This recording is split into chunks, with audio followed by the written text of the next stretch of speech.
नमस्कार मित्रों, SLT tech and YouTube channel पर आपका स्वागत है। मित्रों, आपने रीट 2021 से ऑनलाइन टेस्ट सीरीज का पहला पार्ट है वो दे दिया होगा और शायद आपको उनका रिस्पांस है वो भी प्राप्त हो चुका होगा। मित्रों, सबसे पहले मैं आपको सूचना दे देना चाहता हूँ कि अगला जो टेस्ट का दूसरा पार्ट होगा उसमें हम समास विषय को लेकर के ये टेस्ट सीरीज है वो आपको दी जाएगी। इस समास टॉपिक को आप पढ़ने के लिए हमारे YouTube चैनल के ऊपर रीट 2021 नाम से एक प्लेलिस्ट बनी हुई है। उस प्लेलिस्ट में मैंने छंद है वो भी आपको सारे कंप्लीट करवा रखे हैं। उसके बाद में समास वाला टॉपिक है वो भी मैंने आपको पूरा करवा रखा है। मैं अभी आपको ये इस टेस्ट का लाइव हल करके बताऊंगा। आप जिस भी समाज में जिस टॉपिक के ऊपर आपकी कमजोरी रही है तैयारी में, तो उस तैयारी को पूरा करने के लिए आप वहां से उस वीडियो को देख सकते हैं। और साथ ही अब आप 2-3 दिन के लिए समास विषय के जो भी वीडियो मेरे चैनल के ऊपर अपलोड किए गए हैं उनको देख करके आप तैयारी करें। उसके बाद में टेस्ट सीरीज है वो बना करके अपलोड करवाई जाएगी। तो चलिए अब बिना देरी किए शुरू करते हैं लाइव हल। इससे पहले मित्रों आपसे एक निवेदन है कि यदि अभी तक आपने चैनल को सब्सक्राइब नहीं किया है और यदि आप चैनल पर पहली बार आए हैं तो चैनल को सब्सक्राइब कर साथ में ही बेल आइकन के ऑल बटन को ज़रूर प्रेस कर लें ताकि चैनल पर अपलोड होने वाले वीडियो की सूचना आपको सबसे पहले मिल जाए। तो चलिए अब शुरू करते हैं आज के इस टेस्ट का लाइव हल। देखिए, सबसे इस टेस्ट का पहला प्रश्न आपकी स्क्रीन के ऊपर है। वेदस्य पादौ कै, वेदों के पैर किसे बताया गया है। तो देखिए, इस प्रश्न का 3.7% बच्चों ने व्याकरण को उत्तर सही माना है और लगभग 93 यानी 94% आप मान लीजिए 94% विद्यार्थियों ने छंद ऑप्शन को सही माना है और निरुक्त छंद को 1.3% बच्चों ने सही माना है और ज्योतिष को 1% बच्चों ने सही माना है। तो लगभग विद्यार्थियों ने इस प्रश्न का उत्तर है वो सही दिया है, यानी वेदों के पैर हैं वो छंद होते हैं। प्रसिद्ध उक्ति है वेदस्य पादौ कै, तो छंद है पादौ तु वेदस्य। ये एक पंक्ति है, इसको आपको जो का त्यों याद कर लेना है। जिन बच्चों ने इसका आंसर गलत दिया था वो अब से आगे से इसको ध्यान में रखें। और अब चलिए चलते हैं दूसरे प्रश्न की ओर। 2 का प्रश्न आपकी स्क्रीन के ऊपर है। जय गणस्य गण चिन्हम वर्तते। तो मित्रों, इस प्रश्न की अगर बात हम करें तो 89% विद्यार्थियों ने इसका ए आंसर है उसको सही माना है और बी आंसर को 7% विद्यार्थियों ने सही माना है और सी आंसर को 3.1% विद्यार्थियों ने सही माना है और चौथे ऑप्शन के रूप में 1% बच्चों ने इसको सही माना है। तो ये प्रश्न भी लगभग बच्चों का सही है। इसका पहला आंसर है वो सही होगा। देखिए, गणों की पहचान के लिए मैंने छंद का टॉपिक करवाते समय जो सामान्य जानकारी थी छंद की उसमें बताया था, एक सूत्र है ये माता राज भान सलगम। ये एक सूत्र है, इस सूत्र के द्वारा हम गणों की पहचान करते हैं।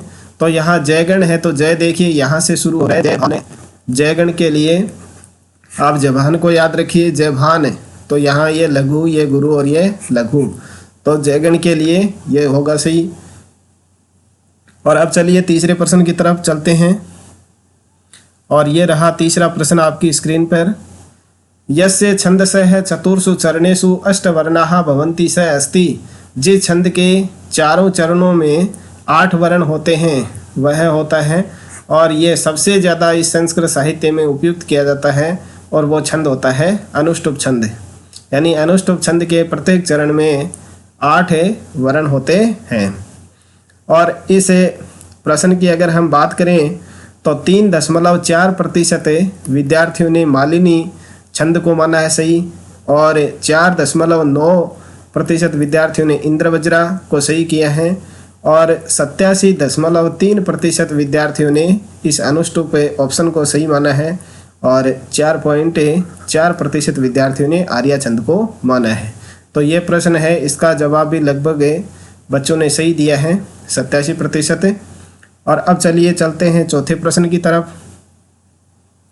और चौथा प्रश्न ये रहा आपकी स्क्रीन के ऊपर। चत्वारः यगणाः कस्मिन् छन्दसि भवति, यानी 4 यगण कौन से छंद में होते हैं। तो मैंने छंद का टॉपिक पढ़ाते समय आपको बताया था, चतुर्भिर यकारै भुजंग प्रियातम, यानी भुजंग प्रियातम जो छंद है उसमें 4 यगण होते हैं। तो इसका राइट आंसर होगा भुजंग प्रियातम।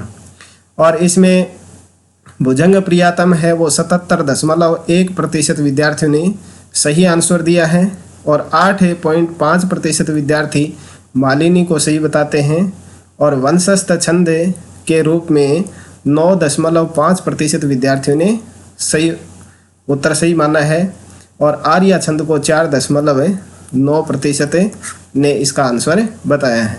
तो यहाँ कुछ बच्चों को कंफ्यूज रहा होगा कि 4 यगण है वो कौन से छंद में हैं। तो आगे से अब आपको ध्यान में रखना है कि ये एकमात्र ऐसा छंद है जिसके पूरे चरण में एक ही गण पाया जाता है और वो ही गण है यगण।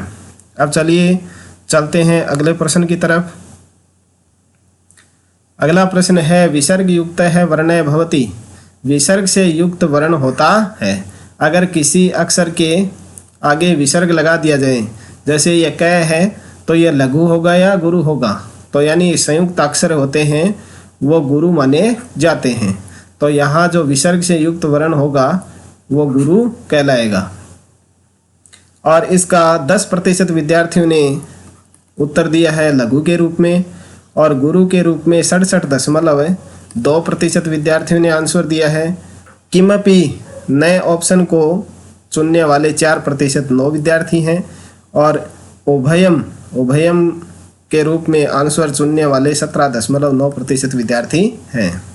तो इसका राइट आंसर होगा गुरु। अब चलिए नेक्स्ट क्वेश्चन की तरफ। नेक्स्ट 6 का क्वेश्चन था, मध्य गुरु कस्मिन् गणे भवति, मध्य गुरु यानी बीच में गुरु कौन से गण में होता है। तो यहाँ देखिए सैगण है, सैगण के लिए होता है सैलेगा। तो यहाँ तो देखिए लघु लघु और ये गुरु, तो मध्य में गुरु नहीं आया। फिर मैगण की बात करें तो ये तो सर्वगुरु होता है, मातारा मातारा। तो यहाँ तो ये तो गुरु गुरु के रूप में होता है। और जयगण की बात हम करें तो जय भा ने, तो यानी लघु गुरु लघु। और यहाँ बात किसकी की जा रही है, मध्य गुरु की। तो ये मध्य गुरु आ गया, तो इसका राइट आंसर क्या हुआ, जयगण। और भयगण की अगर बात करें हम तो भयगण होता है भा ने से, तो ये गुरु लघु और ये लघु, ये आदि गुरु होता है भयगण। अब इसके उत्तर की अगर हम बात करें तो 86% विद्यार्थियों ने इसका आंसर सही दिया है। अगला 10 का प्रश्न दिया गया था, मंदाक्रांता छंदसि यति भवति, मंदाक्रांता छंद में यति कुत्र भवति, यानी यति है वो कहाँ होती है। तो मंदाक्रांता छंद का लक्षण दिया गया था, मंदाक्रांता जलधि षड्गैम भौनतौ तद्गुरु चेत। तो यहाँ यति के लिए नाम दिया गया था, इसमें जलधि षड अगई, ये मैंने आपको पढ़ाते समय क्लियर किया था। तो जलधि यानी समुद्र होते हैं 4, और षड के मतलब 6, और अग होते हैं 7। तो यहाँ 4, 6 और 7 वर्णों के ऊपर यति होती है। तो इसका राइट आंसर होगा बी।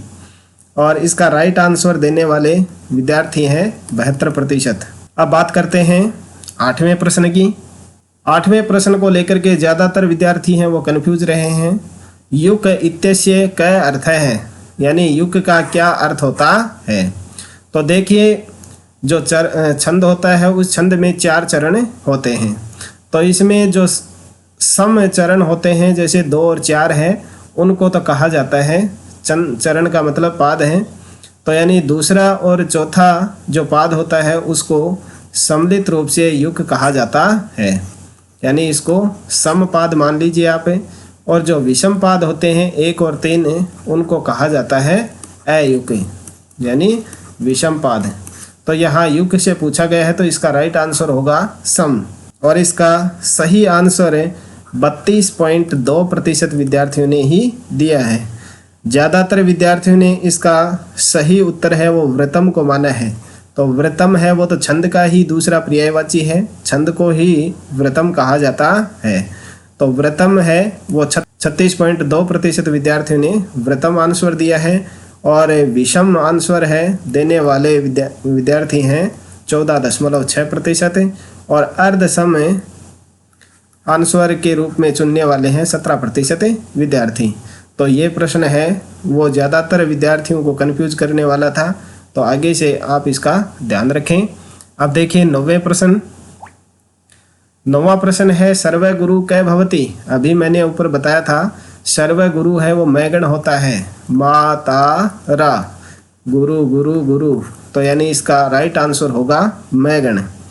और इसका सही आंसर देने वाले विद्यार्थी हैं लगभग 90%। 90% विद्यार्थियों ने इसका राइट आंसर दिया है। और अब बात करते हैं अगले 10 के प्रश्न की।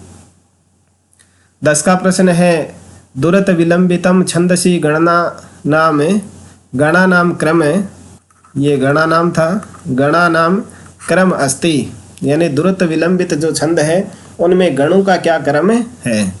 तो देखिए दुरत विलंबित जो छंद है उसका जो लक्षण मैंने आपको बताया था, दुरत विलंबितम नभौ भरौ, नभौ भरौ आपको याद रखना था, नभौ भरौ, यानी नैगण भैगण भैगण और रैगण। तो ये कौन से में होंगे, नैगण भैगण भैगण और रैगण। ये दूसरा आंसर है वो इसका सही था। लगभग 80% विद्यार्थियों ने इसका राइट आंसर दिया है। अब देखिए 11वां प्रश्न। 11वां प्रश्न दिया गया है सृगधरा छंदसी एकस्मिन् पादे है कति वर्णा भवन्ति। सृगधरा छंद के एक पाद यानी एक चरण में कितने वर्ण होते हैं। तो ये 21 वर्ण वाला केवल एक ही छंद है ऐसा जिसके प्रत्येक चरण में 21 वर्ण होते हैं। तो इसका राइट आंसर होगा 1विंशति। त्रिमुनि यति युता सृगधरा कीर्तितेयम, ये इसका लक्षण था। त्रिमुनि यति युता यानी 7 पदों के ऊपर यहाँ इसमें यति होती है, तो 7 21 वर्ण होते हैं एक चरण में। तो इसका राइट आंसर होगा 1विंशति। और 1विंशति उत्तर के रूप में चुनने वाले विद्यार्थियों का प्रतिशत है 65.6। 65.6% विद्यार्थियों ने इसका सही आंसर दिया है। इसके बाद में 1विंशति के रूप में आंसर देने वाले विद्यार्थी हैं 25.4%। तो 1विंशति यानी 19 वर्ण हैं वो शार्दूल विक्रीडितम छंद में होते हैं। यानी ये 3 छंद ऐसे हैं कि इनमें सृगधरा छंद है उसमें 21 वर्ण होते हैं। 21 वर्ण और किसी भी छंद के एक चरण में नहीं होते हैं। शार्दूल विक्रीडितम छंद है उसमें 19 अक्षर होते हैं, 19 वर्ण होते हैं। 19 वर्ण वाला और कोई भी छंद नहीं है। इसी तरह से वसंत तिल का छंद है उसके प्रत्येक चरण में 14 वर्ण होते हैं। तो ये 2-3 छंद ऐसे हैं कि उनके चरणों में जो वर्णों की संख्या है वो केवल उसी छंद में पाई जाती है। अब देखिए नेक्स्ट 12 का प्रश्न। अधोलिखितेषु सत्यम नास्ति, निम्नलिखित में से सत्य नहीं है। यानी यहाँ गण और उसके चिन्ह दिए गए हैं, तो कौन से गण का कौन सा चिन्ह है वो सही नहीं है, यह आपको बताना है। तो यह गण है, यह गण के लिए बताया था ये माता, तो इसमें होता है लघु गुरु गुरु, यानी यह पहला ही गलत हो गया। तो आपका आंसर तो यही है। आगे भी देखिए मैगण है उसमें मातारा, तो यानी इसमें तो सर्वगुरु होते हैं। और नैगण है, नैगण का होता है नय सैल, यानी सर्व लघु है वो नैगण होता है। फिर सैगण के लिए है सैलगा, तो सलगा के लिए लघु लघु और गुरु यानी अंत गुरु होता है। तो इसका राइट आंसर होगा फर्स्ट यह गण। और ये भी लगभग 90% विद्यार्थियों ने इसका आंसर सही दिया है। अब देखिए 13वां प्रश्न। 13 का प्रश्न दिया गया है शांताकारं भुजगशयनं पद्मनाभं सुरेशम इत्यत्र छंद है अस्ति। यहाँ छंद कौन सा है, छंद आपको बताना है। तो यहाँ देखिए मंदाक्रांता इसका छंद है। यहाँ इसका उच्चारण करने से ही आपको पता चल जाएगा कि शांताकारम भुजगशयनम पद्मनाभम सुरेशम, तो यानी 4, 6 और 7 है, इस तरह से इसमें यति दी गई है। तो यानी शांताकारम 4 अक्षर के बाद में यति है, फिर भुजगशयनम 6 अक्षर के ऊपर है, फिर पद्मनाभम सुरेशम 7 अक्षरों के ऊपर यति है। और अगर इसकी बात हम करें, अगर हमें ये पता नहीं हो तो क्या होगा, मंदाक्रांता जलधि सड़ गई, मैं भव न तौ तात गुरु चेत। तो यानी इसमें मैगण, भैगण, नैगण, तैगण, तैगण और अंत में 2 गुरु, वहाँ आपका मंदाक्रांता छंद होता है। यानी 5 तो इसमें गण होंगे, 5 तिये 15 और अंत में 2 होंगे गुरु। तो आप चाहो तो इसके ऊपर गण लगा करके देख सकते हैं, जैसे मा तारा ये मैगण हो गया, फिर आगे भैगण होना चाहिए, तो भा न से ये भैगण हो गया, फिर नैगण है तो ये लघु लघु लघु ये नैगण हो गया, फिर तैगण होना चाहिए तो नम है, इसमें ये गुरु हो जाएगा, ये भी गुरु, और ये बाद में मैं है वो लघु होगा। तो ये हो गया आपका तैगण। फिर ये गुरु और ये लघु, फिर से ये तैगण और अंत में ये सुरे सम, ये 2 गुरु हो जाएंगे। तो इस तरह से आप इनके ऊपर गण लगा करके भी इनका पता कर सकते हैं। अब देखिए अगला नेक्स्ट है 14वां प्रश्न। 14वां प्रश्न दिया गया है, वंशस्थ छंदसी गण व्यवस्था भवति। तो वंशस्थ छंद में गण व्यवस्था क्या होती है? तो जतौ जरौ वंशस्थ मुदीरितम, ये मैंने आपको बताया था कि वंशस्थ छंद के लिए याद रखना है जतौ जरौ, द्रुत विलंबितम के लिए नभौ भरौ। इस तरह से आप इनको याद रखें, नभौ भरौ द्रुत विलंबितम जतौ जरौ वंशस्थ। तो जयगण, तैगण, जयगण और रैगण, इसमें कौन से में है? जयगण, तैगण, जयगण और रैगण। इसका राइट आंसर होगा सी। और ये राइट आंसर देने वाले विद्यार्थियों का प्रतिशत है 62.6%। और बाकी विद्यार्थी हैं वो कंफ्यूज हैं इसमें। अब देखिए नेक्स्ट है 15 का प्रश्न। अर्थो ही कन्या पर की एव इत्यत्र छंद है अस्ति। यहाँ छंद कौन सा है? तो देखिए सबसे पहले इनके ऊपर आप गण लगा दीजिए, ये गुरु और ये लघु। तो ता राज यानी तैगण आ गया शुरू में ही, फिर गुरु ये लघु, फिर से तैगण आ गया, और ये लघु गुरु लघु, ये आ गया जयगण, फिर ये गुरु और ये भी गुरु।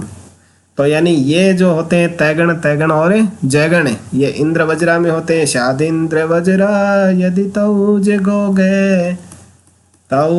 गो गए, यानी तौ का मतलब 2 तैगण हो और 1 जयगण और अंत में 2 गुरु। तो वहाँ कौन सा छंद होता है? इंद्र वज्रा छंद होता है। तो इस 15 का राइट आंसर होगा इंद्र वज्रा। और ये राइट आंसर देने वाले विद्यार्थियों का प्रतिशत है 65% विद्यार्थियों ने इसका आंसर है वो सही दिया है। अब देखिए नेक्स्ट है 16 क्वेश्चन। 16 का प्रश्न दिया गया है, यस्य छंदसः प्रथम तृतीय चरणयो 12 मात्राः भवन्ति। तो मात्रिक छंद है, मात्राओं की बात हो रही है, तो मात्रिक छंद आपके सिलेबस में केवल एक ही है, आर्या छंद। तो इसका राइट आंसर होगा आर्या। और आर्या जो छंद होता है उसमें प्रथम और तृतीय चरण है, उसमें तो 12 मात्राएं होती हैं। जो यहाँ दिया गया प्रथम तृतीय चरणयो 12 मात्रा भवति, तो पहले और तीसरे चरण है उसमें 12 मात्राएं होती हैं। और दूसरा जो चरण है उसमें 18 मात्राएं होती हैं, अष्टादश द्वितीय, और चतुर्थ के 15 आर्या। और जो चौथा चरण होता है उसमें 15 मात्राएं होती हैं। तो इस तरह से आपको याद रखना है। अब देखिए 17वां प्रश्न।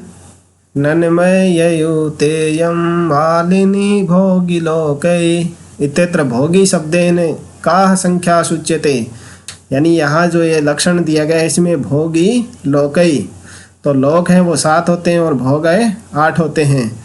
तो इसका राइट आंसर होगा अष्ट। यही इसमें पूछा गया कि भोगी शब्देन का संख्या सूच्यते, भोगी शब्द से हमें कौन सी संख्या का ज्ञान होता है? तो 8 होता है। अगर लोक पूछा जाए तो लोक होते हैं 7। अब देखिए नेक्स्ट 18 प्रश्न। 18 प्रश्न दिया गया है, शिखरणी छंदसि प्रतिपादम कति वर्णेषु यति भवन्ति। शिखरणी छंद में प्रतिपादम यानी प्रत्येक पद में कितने वर्णों के ऊपर यति होती है। तो इसका लक्षण है, रसई रुद्र छिन्ना यमुन सब लागे शिखरणी। रसई रुद्र, तो ये भी पारिभाषिक शब्दों के दौरान मैंने आपको बताया था कि रस होते हैं 6 और रुद्र होते हैं 11। तो 6 और 11 वर्णों के ऊपर इस छंद में यति होती है। तो इसका राइट आंसर होगा 2 का, यानी बी का आंसर है वो सही होगा। और ये सही आंसर देने वाले विद्यार्थी हैं 56.5%। तो यहाँ भी ज़्यादातर बच्चे हैं वो कन्फ्यूज रहे हैं, लगभग 50% ही मान के चलिए इनको। अब देखिए नेक्स्ट 19वां प्रश्न। 19 का प्रश्न दिया गया था, निम्न छंदसु अर्ध समवृतम उदाहरणम अस्ति। यानी लौकिक जो छंद हैं उनके 3 भेद मैंने आपको बताए थे। लौकिक छंद हैं उसके 3 भेद मैंने आपको बताए थे। एक बताया था समवृत, दूसरा अर्ध समवृत और तीसरा बताया था मैंने आपको विषमवृत। समवृत वो होता है जिसके सभी चरणों में समान वर्ण होते हैं, और अर्ध समवृत है उसमें किसी भी पाद में, एक पाद में अगर अलग वर्ण होंगे, 3 पादों में अलग होंगे, या 2 पादों में 2 पादों में समान वर्ण होंगे, तो इस तरह से वो होता है अर्ध समवृत। और विषमवृत इसके चारों जो पाद हैं, चारों चरण हैं, उनमें अलग अलग वर्ण होते हैं, तो वो होता है विषमवृत। और अर्ध समवृत के मैंने आपको 2 उदाहरण बताए थे, एक तो पुष्पिताग्रा और एक वियोगिनी। तो यहाँ आपके ऑप्शनों में वियोगिनी ऑप्शन दिया गया है, तो अर्ध समवृत का उदाहरण होगा वियोगिनी। और इस आंसर को चुनने वाले बहुत ही कम विद्यार्थी हैं, 38.4% विद्यार्थियों ने ही इस आंसर को सही बताया है। 32.2% विद्यार्थी हैं वो मालिनी को आंसर के रूप में चुना है, और 12.2% विद्यार्थियों ने इस शालिनी को चुना है, और रथोदत्ता है वो 17.2% विद्यार्थियों ने इसका आंसर सही माना है। लेकिन इसका राइट आंसर होगा डी यानी वियोगिनी। अब देखिए नेक्स्ट 20 का प्रश्न। 20 का प्रश्न दिया गया है, वंशस्थ छंदसः चतुर्षु चरणेषु कति वर्णाः भवन्ति। वंशस्थ छंद के चारों चरणों में कितने वर्ण होते हैं। तो वंशस्थ छंद की अगर हम बात करें तो एक चरण है उसमें 12 अक्षर होते हैं, और ये एक समवृत छंद है, यानी सभी चरणों में इनके बराबर वर्ण होते हैं। तो एक में 12 है तो उनको हम 4 से गुणा कर देंगे, यानी चारों वर्णों की यहाँ बात की गई है। तो चारों वर्णों में 12 चौके 48 वर्ण होंगे, तो इसका राइट आंसर होगा बी। और इसका राइट आंसर देने वाले बच्चों का प्रतिशत है 81.4। 81.4% विद्यार्थियों ने इसका आंसर सही दिया है। और अब देखिए नेक्स्ट 21 का प्रश्न। अनुष्टुप छंदसि सर्वत्र लघु कैतमः वर्णः भवति। अनुष्टुप छंद में सभी जगह लघु कौन सा वर्ण होता है। तो श्लोके षष्ठम गुरु गेयम सर्वत्र लघु पंचमम। तो लघु पंचमम कतमः है, पंचमः है, तो इसका राइट आंसर होगा सी का। तो इसका सही आंसर दिया है 51.1% विद्यार्थियों ने, यानी लगभग आधे विद्यार्थियों ने इसका आंसर है वो गलत दिया है। और ये सबसे पहले नंबर का ही मैंने छंद लिया था, अनुष्टुप छंद है, और सबसे सरल छंद है। ज़्यादातर साहित्य में इस अनुष्टुप छंद का ही प्रयोग किया जाता है। तो श्लोके षष्ठम गुरु गेयम सर्वत्र लघु पंचमम द्विचतुष्पादयोर्हसम सप्तमम अन्यम दीर्घयो, ये इसका लक्षण था। अब देखिए नेक्स्ट 22 का प्रश्न। 22वां प्रश्न दिया गया था, उपकृतम बहुतत्र किमुच्यते इति उदाहरणे छंदः वर्तते। ये एक श्लोक की लाइन दी गई है और इसमें हमें छंद बताना है कि इसमें कौन सा छंद है। तो देखिए सबसे पहले हमें इसके ऊपर गण लगा लेते हैं और उन गणों की सहायता से फिर हम छंद को पहचानने की कोशिश करते हैं। यहाँ सबसे पहले आप इसमें वर्ण गिनिए, तो 1 2 3 4 5 6 7 8 9 10 11 और 12, तो यानी 12 हैं। तो 12 वर्ण वाले ये 2 हैं। सृगद्रा है उसमें 21 होते हैं, तो ये ऑप्शन आपका होगा ही नहीं। और शालिनी है उसमें 17 होते हैं, तो ये भी ऑप्शन नहीं होगा। अब 12 वर्ण वाला एक तो वंशस्थ छंद है और एक द्रुत विलंबितम है, तो इन दो में से आपको पहचान करनी है कि कौन सा छंद होगा। तो इसके लिए आपको इसके ऊपर गण लगाने होंगे। तो ये लघु होगा, ये लघु होगा और ये भी लघु होगा, और ये गुरु, ये लघु और ये लघु। फिर से ये लघु, ये गुरु होगा और ये लघु होगा और ये भी लघु होगा। फिर ये गुरु, ये लघु और ये गुरु। तो यहाँ देखिए वंशस्थ छंद है, उसके लिए लक्षण दिया गया था जतौ तु वंशस्थ मुदीरितम जरौ, जतौ तु वंशस्थ मुदीरितम जरौ। तो जय भा ने, तो यानी ये वंशस्थ तो होगा ही नहीं। और दुरर्थ विलंबितम के लिए दिया गया था नभौ भरौ, नभौ भरौ। तो यहाँ देखिए नैगण, शुरू में ही नैगण है और फिर भा नय से ये भयगण है और ये फिर से भयगण है और फिर राजे भा ये रैगण हो गया। तो यहाँ कौन सा हो गया उत्तर आपका सही? द्रुत विलंबितम। और इसका राइट आंसर दिया है 44% बच्चों ने, 44% बच्चों ने इसका सही आंसर दिया है और 41% विद्यार्थियों ने वंशस्थ को सही आंसर माना है। तो अब जो 41% विद्यार्थी वंशस्थ को मान रहे थे, उनको ये बात क्लियर हो जानी चाहिए कि उनका आंसर है वो गलत क्यों हुआ है, क्योंकि उन्होंने ये तो अंदाज़ा लगा लिया कि ये दो तो होंगे नहीं, इन दो में से होगा, तो वंशस्थ को इन्होंने लगा लिया। तो वंशस्थ इसलिए नहीं हुआ क्योंकि वंशस्थ में गण व्यवस्था होती है, जयगण, तयगण, जयगण और रैगण। और द्रुत विलंबित है उसमें होता है नैगण, भैगण, भैगण और रैगण, इसलिए इसका राइट आंसर होगा द्रुत विलंबितम। अब देखिए नेक्स्ट 23 का प्रश्न। छंदसु चतुर्दश वर्णात्मकम छंद है अस्ति। छंदों में 14 वर्णों के 14 वर्णों को बताने वाला छंद कौन सा है? तो अभी मैंने पूर्व जो प्रश्न थे उसमें मैंने आपको बताया था कि शार्दूल विक्रीडितम है उसमें 19 अक्षर होते हैं, सृगद्रा में 21 होते हैं और वसंत तिलका में 14 वर्ण होते हैं। तो इसका राइट आंसर क्या होगा? वसंत तिलका, यानी 14 वर्णों वाला जो छंद है वो होगा वसंत तिलका। और लगभग 86% विद्यार्थियों ने इसका आंसर है वो सही भी दिया है। अब देखिए नेक्स्ट 24 का जो प्रश्न दिया गया था, आर्या छंदसी द्वितीय है चरणे है मात्राः भवन्ति। ये मैं आपको पूर्व ही बता चुका हूँ। पहले और तीसरे चरण है उसमें 12 मात्राएं होती हैं, दूसरा जो चरण है उसमें 18 मात्राएं होती हैं और चौथा जो चरण होता है उसमें 15 मात्राएं होती हैं। तो ये आपके यहाँ से 3 प्रश्न है वो तैयार होते हैं और 2 प्रश्न है वो आपको इसी टेस्ट में मिल गए। तो द्वितीय जो चरण है उसमें 18 मात्राएं होती हैं, तो सी का आंसर इसका सही होगा। और ये सी आंसर है वो दिया है 65.4% विद्यार्थियों ने सही आंसर इसका दिया है। अब देखिए इस टेस्ट सीरीज का अंतिम प्रश्न 25 का प्रश्न।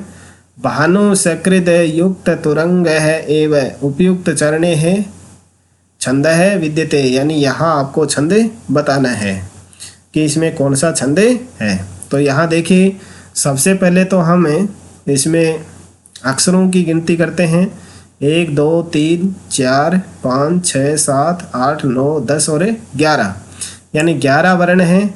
तो 11 वर्ण इंद्र वज्रा में होते हैं, मालिनी भी नहीं होते हैं और उपेंद्र वज्रा में होते हैं और भुजंग प्रियातम है उसमें 12 होते हैं। तो राइट आंसर आपका होगा उपेंद्र वज्रा और इंद्र वज्रा में से। अब आपको इसमें गणों लगा करके ही पहचान करनी पड़ेगी। तो यहाँ देखिए मैंने आपको छंद पढ़ाते समय बताया था कि उपेंद्र वज्रा, उपेंद्र जो नाम है उसी में आप गण लगा करके देख लीजिए, लघु, गुरु और लघु ये आते हैं। तो वो तो होता है उपेंद्र वज्रा। और इंद्र वज्रा है उसमें देखिए इंद्र वज्रा में ये गुरु और फिर ये गुरु होगा तऊ। तऊ का मतलब तैगण, तैगण और जैगण जिसमें होते हैं तो वहाँ इंद्र वज्रा छंद होता है। तो यहाँ देखिए हम गण लगाएंगे इसमें, तो ये गुरु गुरु और ये लघु यानी ताराजय ये तैगण आ गया। तो ये आपका हो गया तैगण, तैगण और जैगण और अंत में दो गुरु। तो इसका राइट आंसर होगा इंद्र वज्रा। तो इस तरह से आपको इस प्रश्न में आपको छंद की पहचान करनी थी। आशा है सारे सवालों के आंसर आपको मिल गए होंगे। तो आप इस वीडियो को कर दीजिए लाइक और नेक्स्ट जो टेस्ट है उसके लिए तैयार रहें। साथ ही वीडियो को छोड़ने से पहले आप चैनल को सब्सक्राइब जरूर कर लें, आपकी विषय से संबंधित जो भी वीडियो अपलोड किया जाता है उसकी सूचना मिलती रहे। इस सेशन में शामिल होने के लिए आप सभी का धन्यवाद।